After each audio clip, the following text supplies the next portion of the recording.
What causes anxiety? And what can you do about it today that doesn't require medication? Well, go figure. The brain. Did you know that anxiety has been proven by science to be based in brain functioning? It has been proven to be created and continued by underlying irregular brain patterns. Did you know that the brain controls everything physically and mentally in our body? From feeling sad, to being stressed out or overwhelmed, and having challenges with anxiety, shutting your mind off, and poor sleep quality. It all starts and ends with the brain. And since it all starts and ends in the brain, I think it's important that I start with taking a few minutes to give you a quick overview about the brain, how it works, and the importance of getting your brain mapped to see your brain pattern if you've been diagnosed or have had some concerns about anxiety. Think of your brain as this one big neural network, or like a supercomputer of the body, that is responsible for how we think, feel, perceive, process information, and so much more. And take a moment and imagine if this big neural network or supercomputer is not running smoothly or performing efficiently, all of the possible challenges you could face. I mean, we all know how important our computers are, right? And how frustrated we can get when we have too many tabs open, or if it's running slowly, switching from one page to the next, or when it just decides to shut down or crash when we need it the most. It's simply frustrating.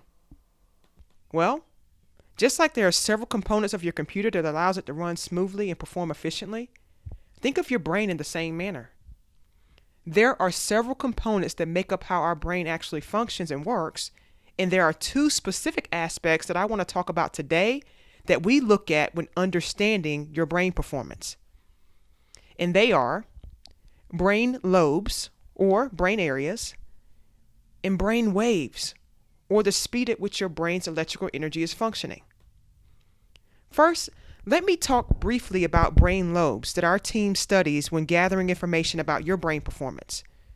We start with the QEEG brain map, which gives us a visual representation of how your brain is functioning and the areas that might be overactive or underactive. Seeing and understanding your brain areas through brain mapping is important because it provides us information about what each area of the brain does, meaning its job or responsibility, and how it uses speed or energy.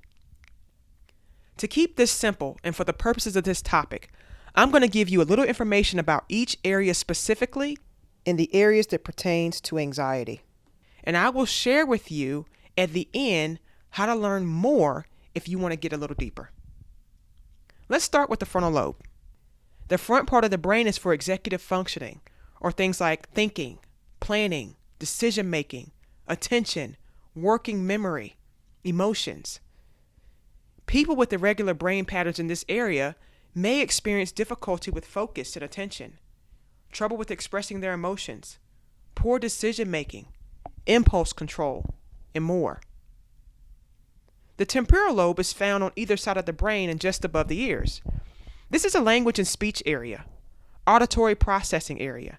Memory and emotions are also here. People with irregular brain patterns in this area may experience difficulty understanding or processing what they are hearing, or difficulty expressing or verbalizing their thoughts. Word finding challenges may occur, and some underlying emotions may be there as well. The parietal lobe is found at the top back of the brain, and it's responsible for spatial awareness, processing sensory information, math, processing language, and more. People with irregular brain patterns in this area may notice trouble with writing, math, language, and perception of things and objects. The occipital lobe is in the very back part of the brain. It's responsible for visual learning, visual memory, visual processing, and people with irregular brain patterns may notice difficulty reading or writing, or feeling as though words are moving on a page, trouble with balance or coordination, trouble recognizing faces or familiar objects. Now, imagine if one or several of these areas had some irregular brain patterns, meaning they were overactive or underactive. Can you see how that might cause trouble with the task you're attempting to perform? Whether it's focusing for a test or big event, or trying to relax and prepare for bed. That can become a challenge, right? Now that we know some of the areas of the brain, we still need to know how they are functioning. And we do this by understanding your brain speeds or brain waves. So let's jump right to brain waves. A healthy brain has optimal speed. Our brain is electrical, and the speed of electrical energy flowing through the brain is known as processing speed or brain waves. Brain waves provide a great deal of information on how we are feeling and functioning.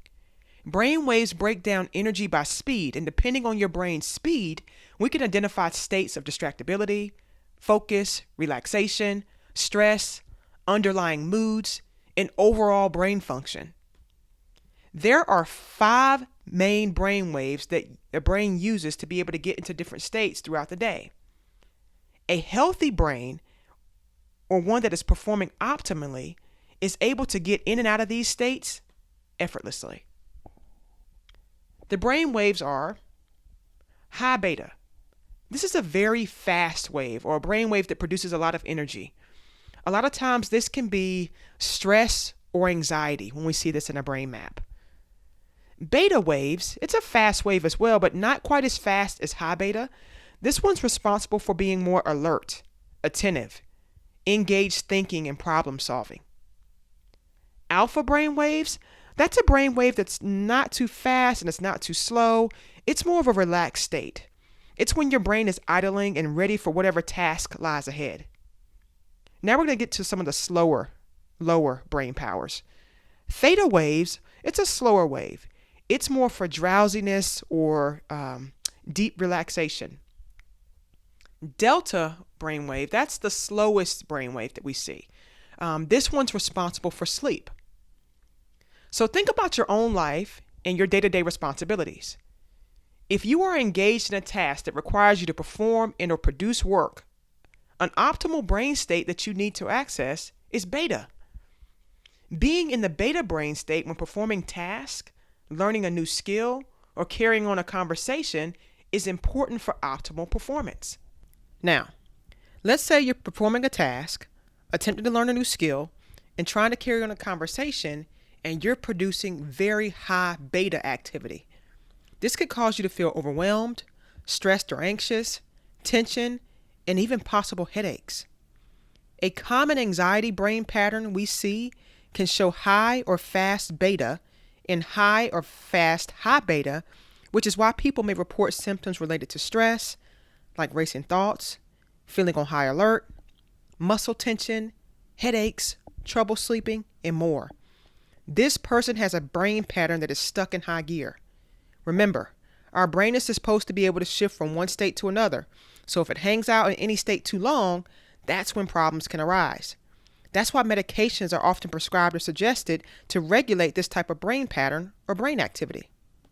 Well, thanks to science, technology, and cutting-edge solutions like neurofeedback, we can train your brain to access these states without the use of medications. Neurofeedback, which is biofeedback for the brain, is a non-invasive process by which your brain learns what it needs to do to improve its performance. During a neurofeedback session, you will have sensors placed on your scalp that are used to monitor your brain's activity. We will be able to see on a computer screen and get feedback on what your brain is actually doing and compare that to what you'd like it to be doing. There are several ways to receive this feedback, whether that's through a video brain game, watching a movie, or listening to music. For example, remember how I said that an anxiety brainwave pattern is a brain producing too much beta and high beta activity, the thinking, processing, and stress activity? Well, if we place sensors on your scalp, we could monitor what your brain is doing in real time and give you feedback on that information. You would be sitting with us in front of a computer screen, and when your brain enters a calmer, focused, or the desired state, you will be rewarded with positive feedback on the computer screen by the game, movie, or music operating smoothly. If your brain waves are not firing at that desired speed, you will receive negative feedback, meaning the movie might pause, the game might stop, or the music might stop. This process is acting as a reward conditioning system for your brain. And with this type of immediate feedback, your brain will learn when something is out of balance, and it will also learn what it needs to do to get it back on track. Over time and through repetition, your brain will learn exactly what it needs to do to perform more consistently and within optimal range. Research has shown that this is to promote lasting structural changes within the brain. And there are several studies that show neurofeedback as a promising treatment for anxiety in children and adults. If you want to learn more or go a little deeper on this topic or about neurofeedback, please contact us today. We look forward to seeing you soon.